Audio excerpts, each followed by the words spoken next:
Hi all of you, I am Sunil Kumar. Happy Holi आप सभी को हमारी तरफ से। एंड आज मैं आपको बताने जा रहा हूँ एक advance structure. So without wasting the time हम आज का लेसन स्टार्ट करते हैं। जब सब्जेक्ट को कोई काम करने में दिक्कत, परेशानी या समस्या होती है, जब सब्जेक्ट को कोई काम करने में दिक्कत, परेशानी या समस्या होती है। यदि मैं कहूँ मुझे कार चलाने में परेशानी होती है, मुझे इस काम को करने में परेशानी होती है, मुझे वहाँ जाने में परेशानी होती है, उसे इंग्लिश बोलने में परेशानी होती है, मुझे इंग्लिश बोलने में परेशानी नहीं होती है। इस तरह के सेंटेंसेस को इंग्लिश में ट्रांसलेट करने के लिए हम यूज करते हैं find it difficult to, find it difficult to. इस स्ट्रक्चर का यूज़ करते हैं। अब हम बात करते हैं सेंटेंस के स्ट्रक्चर की। पॉजिटिव सेंटेंस बनाने के लिए हम यूज करते हैं इस स्ट्रक्चर को। सब्जेक्ट के बाद फाइंड को हम यूज करते हैं प्लूरल सब्जेक्ट के साथ।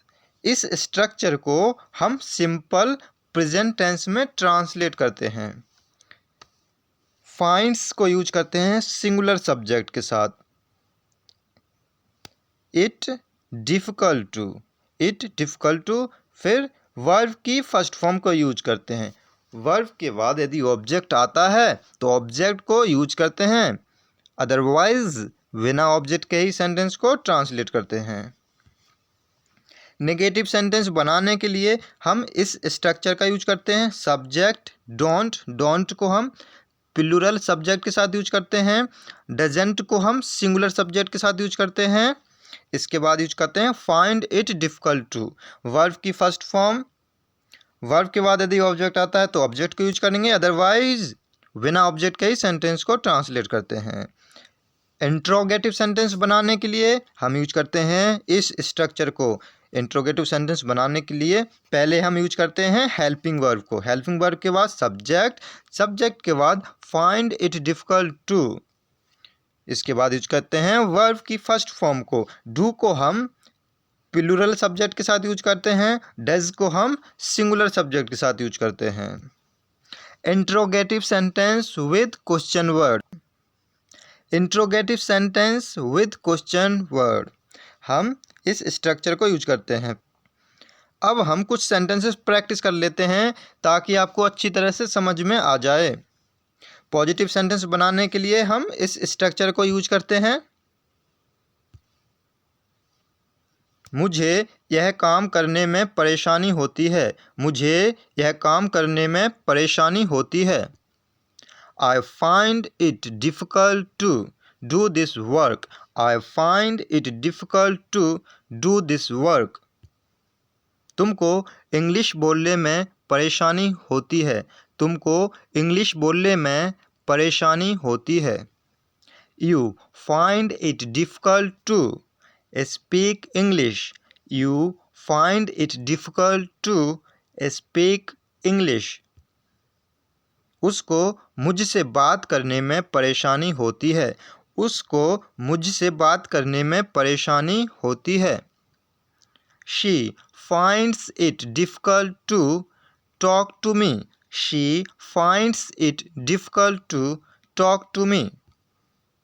तुम्हें खाना बनाने में परेशानी होती है, तुम्हें खाना बनाने में परेशानी होती है।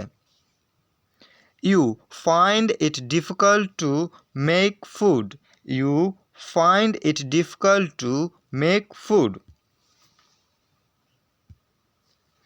नेगेटिव सेंटेंस बनाने के लिए हम इस स्ट्रक्चर का यूज़ करते हैं। मुझे यह काम करने में परेशानी नहीं होती है, मुझे यह काम करने में परेशानी नहीं होती है। I don't find it difficult to do this work. I don't find it difficult to do this work. मुझे इंग्लिश बोलने में परेशानी नहीं होती है. मुझे इंग्लिश बोलने में परेशानी नहीं होती है. I don't find it difficult to speak English. I don't find it difficult to speak English. उसे खाना बनाने में परेशानी नहीं होती है. उसे खाना बनाने में परेशानी नहीं होती है. She doesn't find it difficult to make food. She doesn't find it difficult to make food. Interrogative sentence बनाने के लिए हम इस स्ट्रक्चर का यूज़ करते हैं. क्या तुमको खाना बनाने में परेशानी होती है? क्या तुमको खाना बनाने में परेशानी होती है? Do you find it difficult to make food? Do you find it difficult to make food? क्या उसे इंग्लिश बोलने में परेशानी होती है? क्या उसे इंग्लिश बोलने में परेशानी होती है? Does she find it difficult to speak English? Does she find it difficult to speak English? क्या आपको यह काम करने में परेशानी होती है? क्या आपको यह काम करने में परेशानी होती है? Do you find it difficult to do this work? Do you find it difficult to do this work?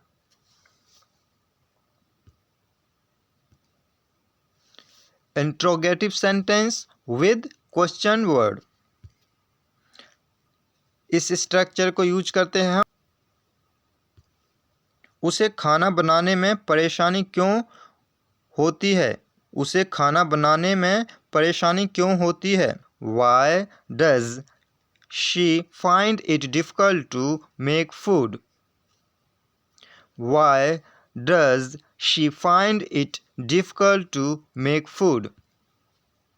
तुमको यह काम करने में परेशानी क्यों होती है? तुमको यह काम करने में परेशानी क्यों होती है? Why do you find it difficult to do this work? Why do you find it difficult to do this work? तुमको मुझसे बात करने में परेशानी क्यों होती है?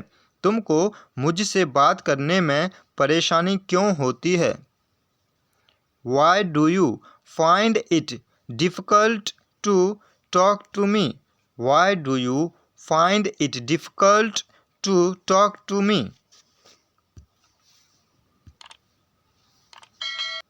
अभी मैंने आपको बताया find it difficult to को प्रेजेंट टेंस में कैसे यूज़ करते हैं. अब मैं आपको बताने जा रहा हूँ find it difficult to को हम पास्ट टेंस में कैसे यूज करते हैं.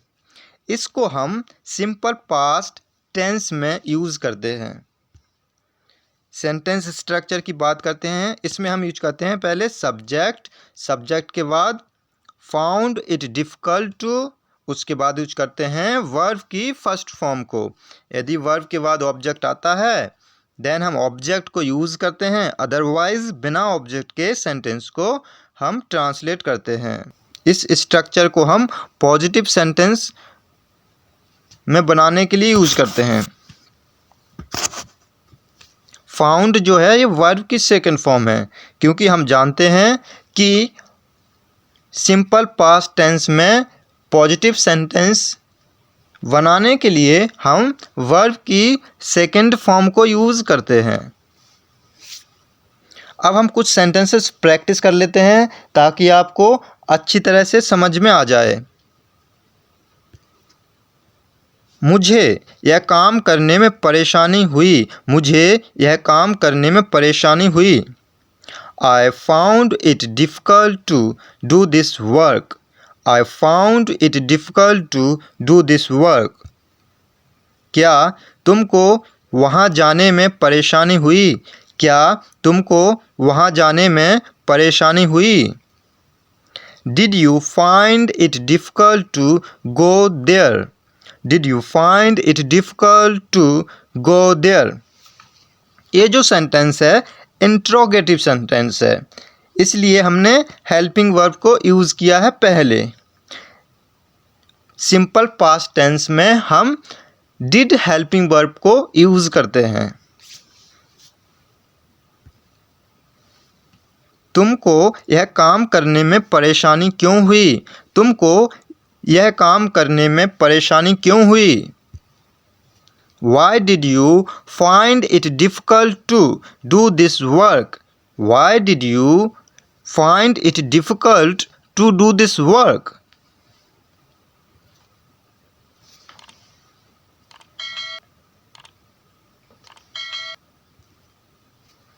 अभी मैंने बताया आपको find it difficult to को प्रेजेंट टेंस में कैसे यूज करते हैं, पास्ट टेंस में कैसे यूज करते हैं, और अब मैं आपको बताने जा रहा हूँ फाइंड इट डिफ़िकल्ट टू को फ्यूचर टेंस में कैसे यूज़ करते हैं। सिंपल फ्यूचर टेंस में हम इस स्ट्रक्चर को यूज़ करते हैं। सिंपल फ्यूचर टेंस में इस स्ट्रक्चर को यूज़ करते हैं। अब हम बात करते हैं सेंटेंस के स्ट्रक्चर की। सब्जेक्ट के बाद यूज करते हैं विल के बाद फाइंड इट डिफ़िकल्ट टू, इसके बाद यूज करते हैं वर्ब की फर्स्ट फॉर्म को। वर्ब की फर्स्ट फॉर्म के बाद यदि ऑब्जेक्ट आता है तो ऑब्जेक्ट को यूज करते हैं, अदरवाइज बिना ऑब्जेक्ट के ही सेंटेंस को हम ट्रांसलेट करते हैं। अब हम कुछ सेंटेंसेस प्रैक्टिस कर लेते हैं ताकि आपको अच्छी तरह से समझ में आ जाए। मुझे वहाँ जाने में परेशानी होगी। मुझे वहाँ जाने में परेशानी होगी। I will find it difficult to go there. I will find it difficult to go there. क्या उसको खाना बनाने में परेशानी होगी? क्या उसको खाना बनाने में परेशानी होगी? Will she find it difficult to make food? Will she find it difficult to make food? उसको खाना बनाने में परेशानी क्यों होगी? उसको खाना बनाने में परेशानी क्यों होगी? Why will she find it difficult to make food? Why will she find it difficult to make food? यदि आपको किसी भी तरह का डाउट होता है आप मुझे कमेंट कर सकते हैं।